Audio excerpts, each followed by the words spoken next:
আজকে ব্রু সাহিত্য একাডেমি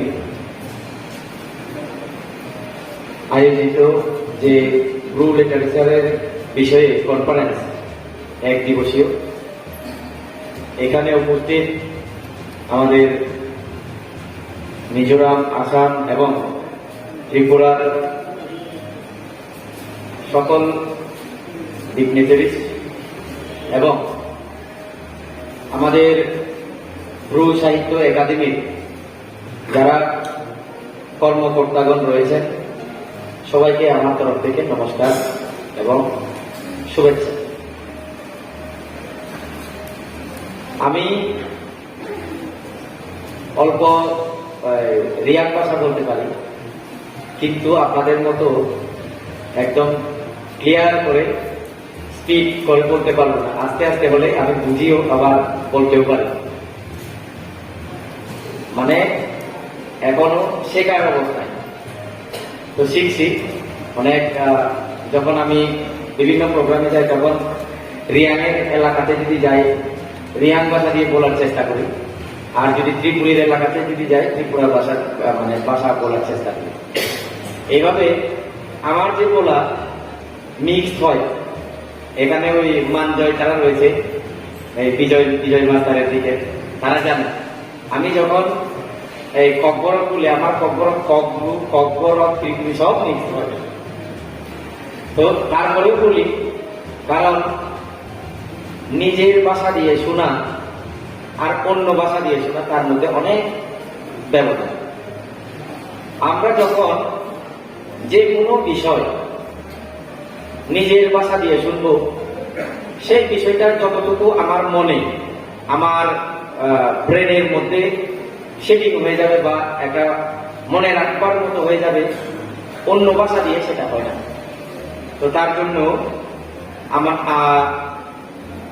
বাংলা ভাষায় একটা প্রবাদ আছে যে মাতৃভাষা মাতৃদুধের সমান। আমরা যেরকম আমাদের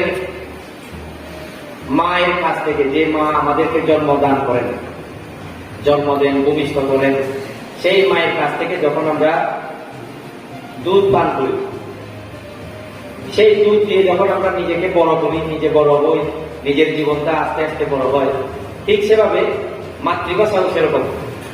কাজেই মাতৃভাষা খুব গুরুত্বপূর্ণ, ভেরি ইম্পর্টেন্ট এই বিষয়টা। কাজেই আমার ভালো লাগছে আজকে আপনাদের সকলের সামনে যারা ভাষা বিষয়ে রিয়াং বা ব্রু ল্যাঙ্গুয়েজের যে বিষয়, সেই বিষয়ে আপনারা সচেতনভাবে সেটাকে কিভাবে এগিয়ে নিয়ে যাওয়া যায় সেই ব্যবস্থা বা সেই চিন্তা ভাবনা নিয়ে আজকে এখানে আপনারা মিলিত হয়েছেন। আর আমি আনন্দিত এবং গর্বিত যে আপনারা এখানে আমার মতো একজন ব্যক্তিকে নিমন্ত্রণ করে এখানে বলার সুযোগ দিয়েছেন। তার জন্য আমি আপনাদের সকলকে অনেক অনেক শুভেচ্ছা, অভিনন্দন এবং ধন্যবাদ জানাই। আমরা ইতিহাস জানি, বেশিরভাগ এখানে যারা এসেছেন সবাই লেখাপড়ায় শিক্ষিত। হয়তো কেউ ক্লাস 10 অবধি, হয়তো গ্রাজুয়েট, হয়তো মাস্টার্স, হয়তো বা প্রফেশনাল যে কোনো কোর্সে আপনারা শিক্ষায় শিক্ষিত। এবং তার কারণে আপনারা নিজের যে ভাষা, নিজের সংস্কৃতি, নিজের ঐতিহ্য, নিজের যে ড্রেস বা পরিধান, সেই ব্যাপারে আপনারা সচেতন। এই সচেতনতার কারণে আমরা যদি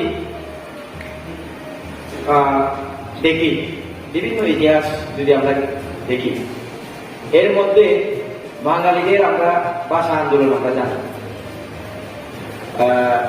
আমাদের মাননীয় রাজেন্দ্র রিয়াং মহোদয়, সিনিয়র মোস্ট ব্যক্তি,